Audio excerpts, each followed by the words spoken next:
வணக்கம். இன்னைக்கு நம்ம உடம்ப ஒன்னா சேர்த்து வச்சிருக்கிற ஆனா கண்ணுக்கே தெரியாத ஒரு முக்கியமான சிஸ்டத்தை பத்தி தான் பார்க்க போறோம். சொல்ல போனா இதுதான் நம்ம உடம்போட உண்மையான பசை. சரி, ஒரு கேள்வி. நீங்க என்னைக்காவது யோசிச்சு பார்த்திருக்கீங்களா?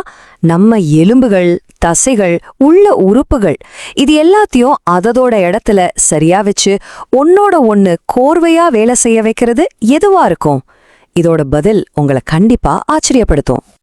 இங்க பாருங்க, ஒரு பக்கம் பாறை மாதிரி திடமான எலும்பு, இன்னொரு பக்கம் திரவமா ஓடுற ரத்தம். பாக்குறதுக்கு ரெண்டுக்கும் சம்பந்தமே இல்லாத மாதிரி இருக்கு இல்லையா? ஆனா ஒரு ஆச்சரியமான விஷயம் என்னன்னா, இது எல்லாமே ஒரே குடும்பத்தை சேர்ந்ததுதான். இதுங்களோட பொதுவான வேலை நம்ம உடம்பை இணைக்கிறது, அப்புறம் அதுக்கு ஒரு சப்போர்ட் கொடுக்கறது தான். அப்போ இந்த ஆச்சரியமான குடும்பத்தோட பேர் என்ன? நம்ம பேசிட்டு இருக்கிற இந்த அமைப்புக்கு பேர் தான் தொடுப்பிழையம், அதாவது கனெக்டிவ் டிஷ்யூ. இது நம்ம உடம்போட உண்மையான அடிப்படை கட்டமைப்புனே சொல்லலாம். இதோட டெஃபினிஷன் ரொம்ப சிம்பிள். இது மற்ற திசுக்களையும் உறுப்புகளையும் ஒன்னு சேர்க்கும், அதுக்கு சப்போர்ட் கொடுக்கும், சில சமயம் பிரிக்கவும் செய்யும்.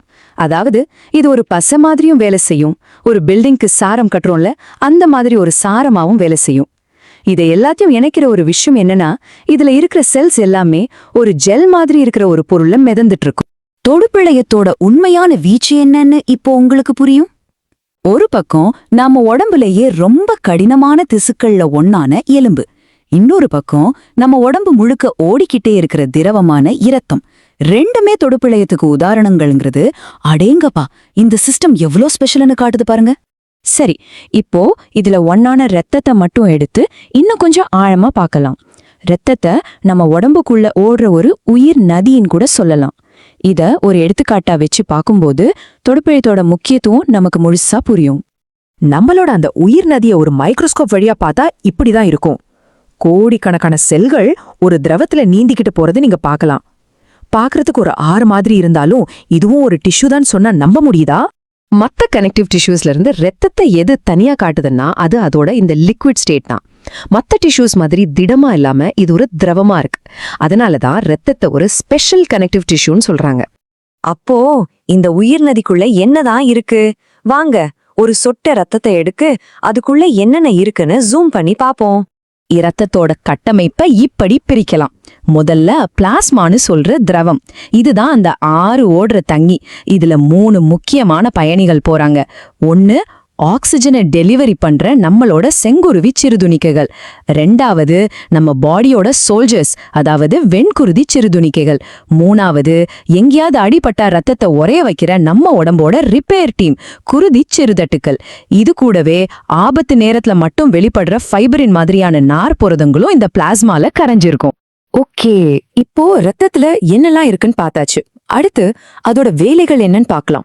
நம்ம உடம்புக்குள்ள ஓடுற இந்த நதிக்கு என்னென்ன வேலைகள் இருக்கு? இரத்தத்தோட முதல் மற்றும் மிக முக்கியமான வேலை டிரான்ஸ்போர்ட். இது ஒரு சூப்பர் ஃபாஸ்ட் டெலிவரி சர்வீஸ் மாதிரி. நம்ம சாப்பிடுற சாப்பாட்டுல இருந்து வர சத்துக்கள், நாம சுவாசிக்கிற ஆக்சிஜன், ஹார்மோன்ஸ்னு எல்லா நல்ல விஷயங்களையும் உடம்போட எல்லா மூளைக்கும் கொண்டு போய் சேர்க்கும். அதே மாதிரி அங்கிருந்து கார்பன் டை ஆக்சைடு மாதிரி கழிவுகளையும் வெளியே கொண்டு வந்துரும். இரத்தத்தோட அடுத்த முக்கியமான வேலை பாதுகாப்பு.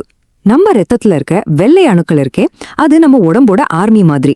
உள்ள வர கிருமிகளை அடிச்சு வரட்டும், நோய் தொற்றை எதிர்த்து போராட ஆன்டிபாடிகளை உருவாக்கும். அது மட்டும் இல்லாம உடம்புல இருக்கிற எல்லா டிஷ்யூஸ்க்கும் ஆக்சிஜன் சப்ளை குறையாம பாத்துக்கிறதும் இதோட முக்கியமான பாதுகாப்பு வேலைதான். அப்போ மொத்தத்துல பார்த்தா தொடுப்பிழைங்கிறது வெறும் ஒரு பசை மட்டும் இல்ல, அது ஒரு முழுமையான கட்டமைப்பு. நம்ம உடம்புங்கிற இந்த பெரிய பில்டிங் எந்த சாரத்தின் மேல கட்டப்பட்டிருக்கோ அதுதான் இந்த தொடுப்பிழையம். இந்த விளக்கத்தோட இறுதியில உங்களுக்காக ஒரு கேள்வி. இந்த ரத்தம், இந்த தொடுப்பிழையம் மாதிரியே நமக்கு தெரியாமலே நம்மள உயிரோட வச்சுக்க நம்ம உடம்புக்குள்ள இன்னும் என்னெல்லாம் மிராக்கிள்ஸ் நடந்துட்டு இருக்கு? கொஞ்சம் யோசிச்சு பாருங்க.